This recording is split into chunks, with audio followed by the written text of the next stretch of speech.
دوای 100 ساڵ لە دابەشکردنی کوردستان بەپێی ڕێکەوتنی سای حزبی کۆ سێ پارچەی کوردستان لە هەمان کاتدا ساتی مێژووی و چارەنووسساز بەخۆیانەوە دەبینن.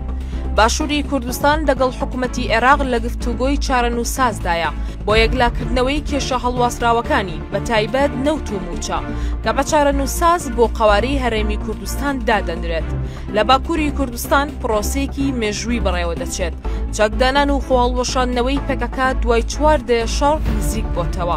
لەسەر بانگەوازەکەی ئۆجەلان و بەپێی ڕێکەوتنی ئاشتی لەگەڵ تورکیا پرۆسەیەک کە بە مێژووی لەو پارچەی کوردستان دادەنرێت. لە ڕۆژاوای کوردستان کورد لەگەڵ حکوومەتی سووریا لە گفتوگۆدایە بۆ یەکلاکردنەوەی چارەنووسی خۆبەڕێوەبەری کورد.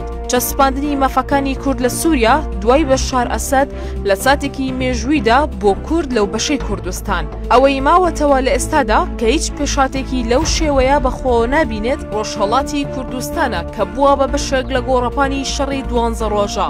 دیارنیە لێکەوتەی شەڕ چی بە سەردۆخی ئەو پارچەی کوردستاندا دەهێنێت.